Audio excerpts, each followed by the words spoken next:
नमस्कार, आप सुन रहे हैं आज की करंट अफेयर्स अपडेट। आइए जानते हैं दिन की सबसे महत्वपूर्ण खबरें विस्तार से। पहली महत्वपूर्ण खबर, इलेक्शन कमीशन का digital voter service system. Bharat का चुनाव आयोग यानी इलेक्शन कमीशन ऑफ इंडिया मतदाता सेवाओं को पूरी तरह डिजिटल और आसान बनाने की दिशा में एक नए डिजिटल वोटर सर्विस सिस्टम पर काम कर रहा है। इसके तहत voter registration, voter ID correction और माइग्रेशन जैसी सुविधाएं ऑनलाइन और रियल टाइम सिस्टम से जोड़ी जाएंगी। इस पहल का उद्देश्य चुनावी प्रक्रिया को अधिक पारदर्शी, तेज और एरर फ्री बनाना है। अभी कई जगह पर मैनुअल प्रोसेसिंग और डुप्लीकेशन जैसी समस्याएं देखने को मिलती हैं।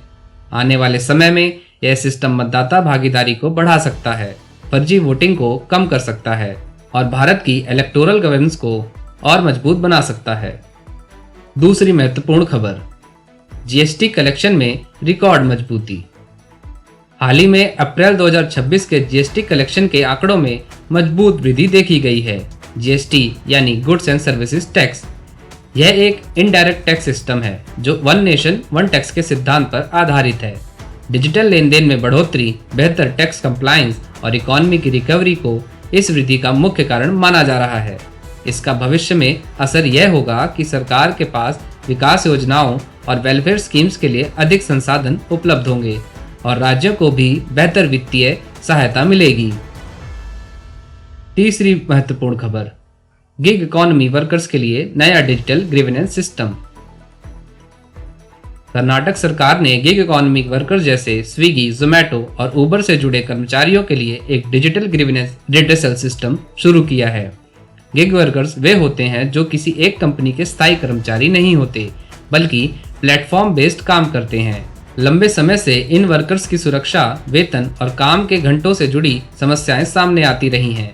यह नया सिस्टम उनकी शिकायतों को ऑनलाइन दर्ज करने और समाधान की प्रक्रिया को तेज करने में मदद करेगा। भविष्य में यह मॉडल अन्य राज्यों में भी लागू हो सकता है, जिससे लेबर राइट्स मजबूत होंगे। चौथी महत्वपूर्ण खबर, वेस्ट एशिया क्राइसिस और global energy security. West Asia क्षेत्र में जियोपॉलिटिकल तनाव बढ़ने के कारण ग्लोबल एनर्जी सप्लाई चेन पर असर पड़ने की आशंका जताई जा रही है। इस क्षेत्र से दुनिया का बड़ा हिस्सा क्रूड ऑयल एक्सपोर्ट होता है और स्ट्रेट ऑफ हॉर्मुज जैसे समुद्री मार्ग अत्यंत महत्वपूर्ण हैं। यदि तनाव बढ़ता है तो तेल की कीमतों में वृद्धि हो सकती है, जिससे भारत जैसे आयात निर्भर देशों में इन्फ्लेशन पर दबाव बढ़ेगा। भविष्य में Bharat renewable energy, strategic oil reserve और एनर्जी डाइवर्सिफिकेशन पर अधिक ध्यान दे सकता है, ताकि इस तरह के संकटों का असर कम किया जा सके। पांचवी महत्वपूर्ण खबर, यूएन पीस कीपिंग मिशन में बदलाव। संयुक्त राष्ट्र ने साउथ सूडान में चल रहे पीस कीपिंग मिशन को पुनर्गठित करते हुए इसे 2027 तक बढ़ा दिया है।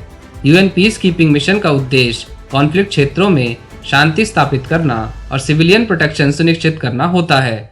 हाल के वर्षों में मिशन की इफेक्टिवनेस और रिसोर्स यूटिलाइजेशन को लेकर कई सवाल उठे थे, जिसके कारण इसमें सुधार किया जा रहा है। आने वाले समय में यह बदलाव यूएन के पीस कीपिंग मॉडल को और अधिक एफिशिएंट बना सकता है और ग्लोबल गवर्नेंस में सुधार की दिशा दिखा सकता है। तो ये थी आज की 5 प्रमुख खबरें जो यूपीएससी, स्टेट पीएससी और एसएससी परीक्षा के लिए बहुत महत्वपूर्ण हैं। ऐसे ही डेली अपडेट्स के लिए जुड़े रहें। धन्यवाद।